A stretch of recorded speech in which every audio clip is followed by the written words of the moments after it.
Well, hello there, good people. It is a Tuesday afternoon. Well, at least it is for us. Not sure where you are or what you're watching or drinking at that point, but we're back. I'm Kevin. I'm Bill.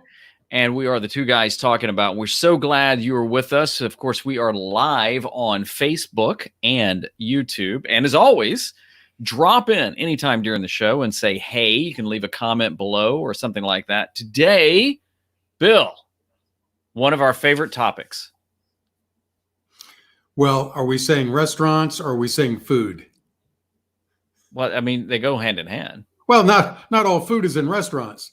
Restaurants have food, but not all food is in restaurants. So that's true. That's true. I think Kevin and I talked earlier. We saw another one of these John Krasinski, Some Good News, which is absolutely brilliant. Good. Yeah, it's a case of a celebrity using their celebrity for absolute stellar effect. Yeah.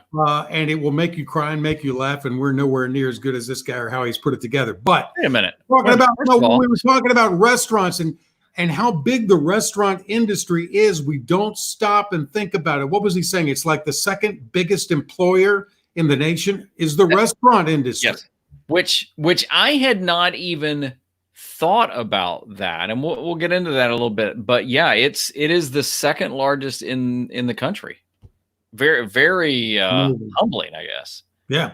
But that's what we're going to be talking about today. We'd love to get your feedback too. Just things we miss about eating out in restaurants and our favorite restaurants, how we can support the restaurants in the, as many people have called it, the new normal. This is two guys talking about. Let's kick it off.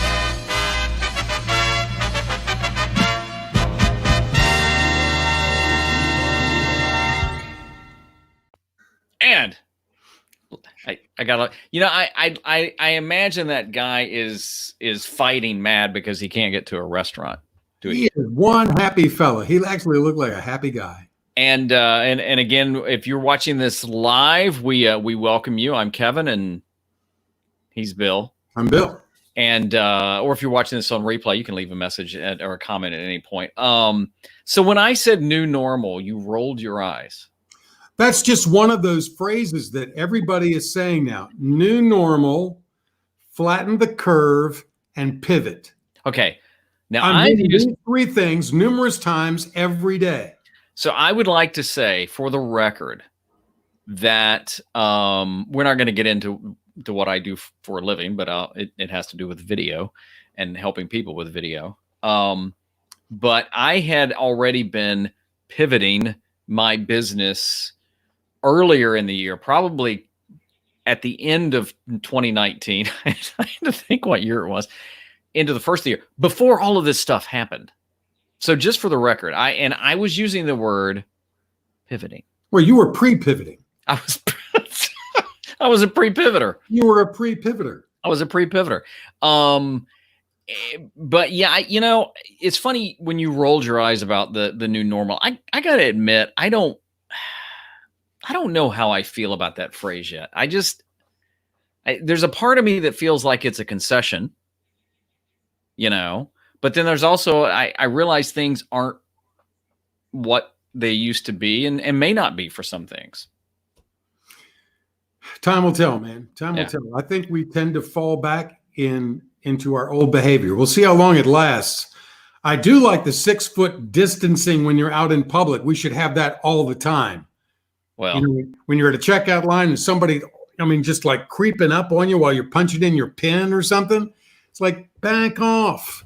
But I like the 6 foot thing. I was going into Home Depot today to take a tiller back. I rented a tiller doing some gardening stuff. And it was had to go in through the front door, even though the rental place was over on the side, but there was 6 feet and X number of people allowed in the building at a time. So, I don't know if that's going to be the quote new normal or not, but I think this too shall pass. And I think things are going to get back to as normal as we knew it. And I think when it does lift, and I think there is some light at the end of the tunnel now. Yeah. I think it's just going to be a joyous time. It just, people are going to go crazy with happiness. I will tell you one of the things, and if you're watching and you're this way, or you think I'm nuts, let me know in the comments, but about the comment, not just in general. I don't pay attention to predictions that much. Right. Because anybody can make them, and especially now in the world where, anybody that's got one of these, whether you have any sense or not, you can become a pundit on anything. So I tend to, about anything. Somebody was saying the other day that one of the governors, I don't know which state, is already predicting that it's going to take 20 months. And I'm like, based on what? I mean, you've got some information the rest of us don't, but I also don't look for predictions. I look at trends are different than predictions. Would you agree? Oh, yeah. Yeah. But one of the things that Bill and I were talking about is restaurants. And that was one of just restaurants and cooking and eating out and food. And that was one of the things that really surprised me in the John Krasinski. Some good news?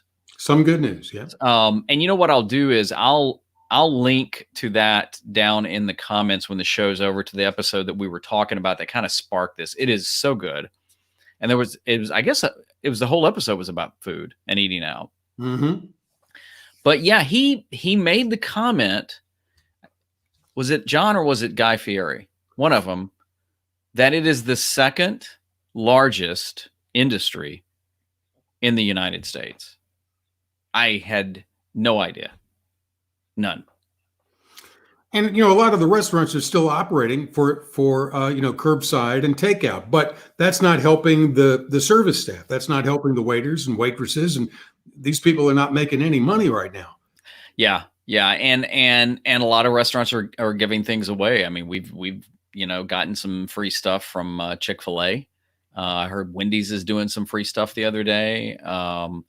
And it's tough. And so, full disclosure, before I heard about how big the industry was, I mean, I don't want, anytime a local business goes out, it kind of hurts me because I feel like it's kind of like the death of an American dream, and it's not like, I mean, I realize if a chain goes out that people lose their jobs, but to me, there's something more about a local business because it probably is just, even if they had 2 or 3 locations, who knows how much money they're really making and Sure. what their overhead is.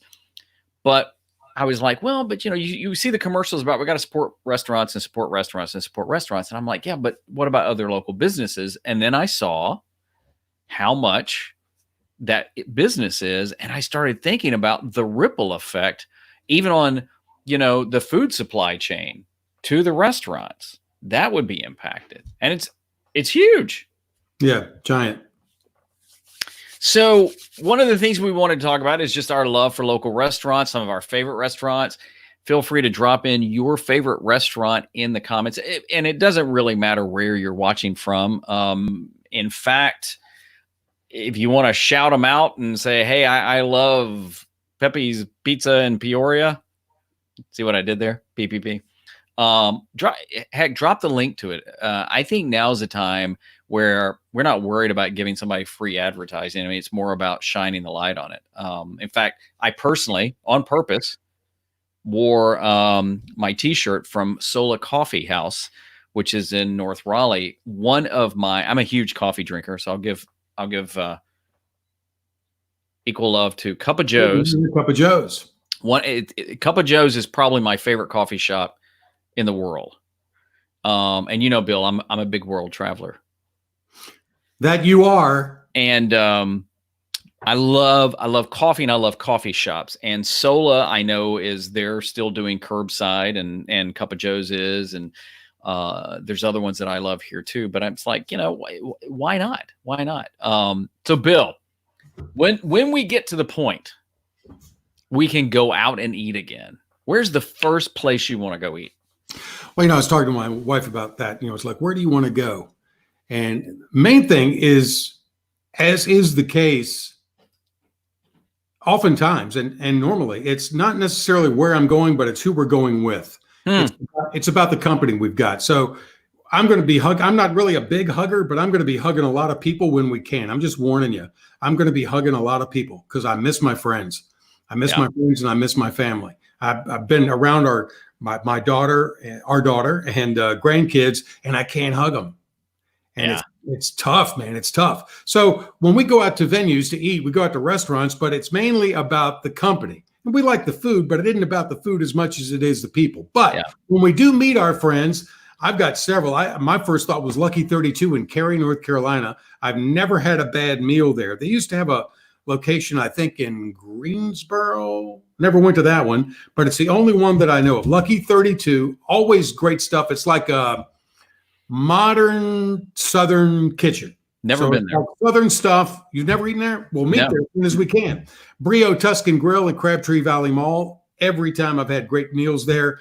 I love Greek food, Taverna Agora, Greek restaurant, downtown Raleigh on Hillsborough Street. And their rooftop dining. I'm telling you what, like a night like tonight. Would be perfect. Cool breeze going and bring on the avgolemono soup and the spanakopita and everything else. Man, that would be awesome. And then there's a little Mexican restaurant not far from us that serves the best just chicken soup. When I come in, they know to just bring me the soup, man. Fiesta for you. Fiesta Mexican in Holly Springs. Those are four that come right to mind to me that I want to get out. But it's not just the restaurant. It's not that I want to just go to the restaurant. I want to go and see friends and family and gather around food and laugh and talk and reconnect. That's what I'm looking forward to. You know, I had a friend once say that when you go out to eat, you're really going for the service that more than the food, because most things you order, you could figure out how to cook or something like that. So if the service is not good, and I think they've got a point. Now I would say it's for that. I mean, even being able, like you and I have eaten several times at Eggs Up. Great little place. And besides just our company, which is usually amazing. Well, and even the other restaurant we have breakfast at. Farmers Market restaurant. Farmers Market in downtown Raleigh. Yes, we have great food and we have a good time, just Bill and I, but it's also getting to talk to, the people that work there, mess with them, including Carol. Yeah, I know they love it. We say, hey, that's fun messing with the staff, and they'll probably have a whole nother opinion of that. Yeah. So this is typically how it works when Bill and I go and we go to Farmers Market and Carol comes up. She's like, oh, hey. And then she turns and just talks to Bill because Bill used to be on radio and he's a big celebrity and she won't, she's like, oh yeah, what do you want? Okay. Carol though is a doll. She's just a transplanted New Yorker. Oh, yes. And all that New York attitude lingers. And we love it. Yeah. Don't ask her what kind of toast you should get. She takes no fiddle faddle. We'll put it that way. No. We talk about messing with the staff. Yeah. You don't mess with Carol because she fires it right back, which we love. Yeah. By the way. I tell you, I'll throw in some of the restaurants I miss and hope they're doing well. There's a fantastic restaurant called Gonza's Tacos and Tequila. There's a great backstory to I think it was two brothers that started it with not that much money, and now they have many locations. It is just I think probably the best Mexican food I've had. Very fresh. But there's also like Taverna Agora. Is just phenomenal. Little place called Piccoli Italia. In Cameron Village. I think it was one of the first restaurants my wife and I went to when we moved here, kind of like, when we had dates before kids. But I enjoy the coffee shops and meeting up with folks. And then when you said something too that I forgot about is that, it's just hanging out. There is something completely different than ordering it and going to get it and they hand it to you and then you come home. Yeah, absolutely. And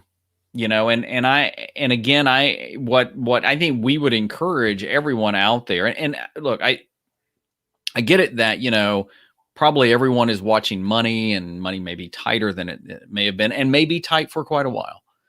But I think whenever we can, excuse me, if there's ways that we can just, support the restaurants occasionally. I mean, occasionally, would be phenomenal because it's, if we have these little bitty restaurants going out, I mean, I think that's going to be a bigger impact on our economy, I think, than some bigger stores going out. That's just my take. I'm not. And again, it gets back to the people. Even if you think about when you have somebody over to your house, or you go visit somebody at their house for dinner or whatever it might be, how often do you find yourselves just sitting around the table in the kitchen or standing around in the kitchen by the coffee pot or by whatever? Oh, yeah. But you're in the kitchen. The food is not unlike some people, alcohol is a social lubricant up to a point, and then the drop off is pretty steep. But initially it's a social lubricant, and but food is the same way. Yeah. Food is just the same way. So to me, for a guy who has started to really identify as an introvert or an ambivert, which I can go either way. I've had to be an extrovert in my career. And what's an ambivert? You're both. You can shift. I can be an extrovert. I can be in front of a crowd. I can MC events. I have no problem. But a large group of people kind of drain me very quickly, and I recharge my batteries in quiet and in silence. But that being said, I now crave the company of others because we can't have it. Yeah. Yeah. You're going to share a recipe in just a second, but before you do that, when I was in San Francisco years ago at a conference, what I have found is anytime I'm traveling, which isn't as much now as I used to, I would much rather eat at local places, like whether it's a hotel or a conference. Hey, who's got the best blank? Yes. And so we were there in San Francisco, and of course there's a big, part of Chinatown and everything. And so a bunch of us said, we want to eat at like the best Chinese restaurant. He goes, got it. So they take us to this place or send us in the taxi. And this thing was small. I mean, it was like a room with a kitchen and some tables. And it was what do you call it? Communal seating. So you just kind of sit with everybody. Yeah. But they said to us, don't make the owner mad. He's got a temper, kind of like the soup Nazi, right, from Seinfeld. So we were already like, okay, so we sit down and the owner is bringing us the menus, and he goes, have you ever eaten here before? I said, no. So he takes all the menus up because I take care of you.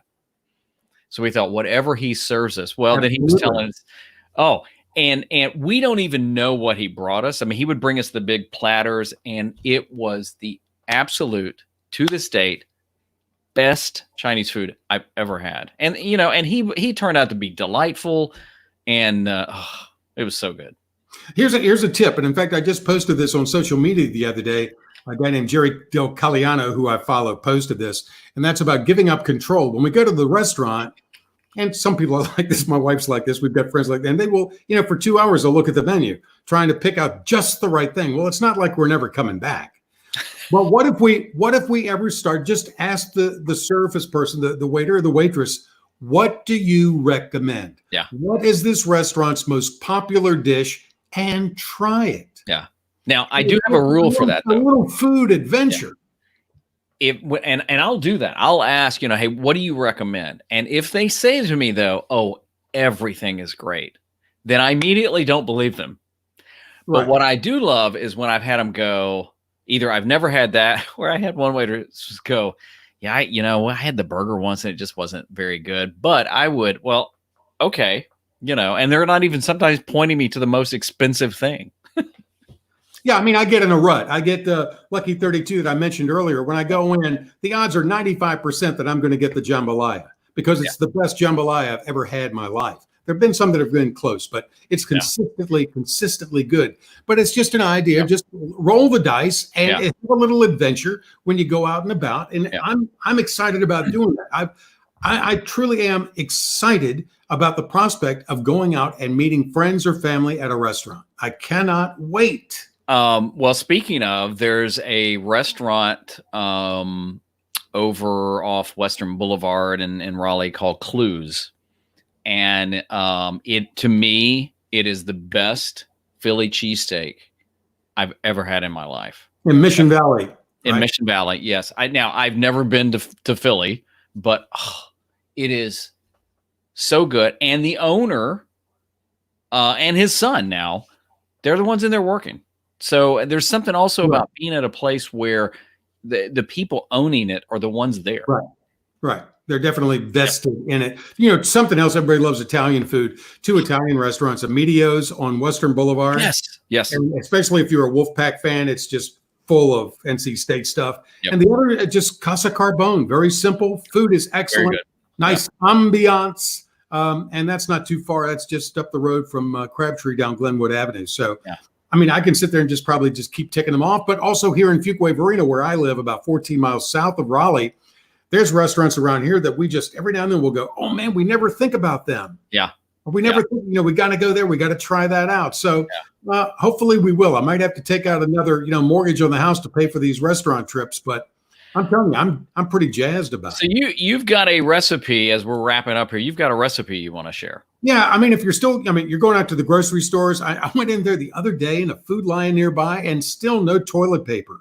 I mean, we don't need it. We'd already gone to BJ's fortuitously a week or two before this thing hit and bought the 144 pallets of, or the pallet with 144 rolls on it. So we're set on that. But I think the chips and pretzels and all that stuff, that aisle is still, pretty well stocked. I haven't been buying that stuff lately. But back when I was on the air, I would share this recipe typically before the Super Bowl, and people loved it. It's my wife's pickle dip.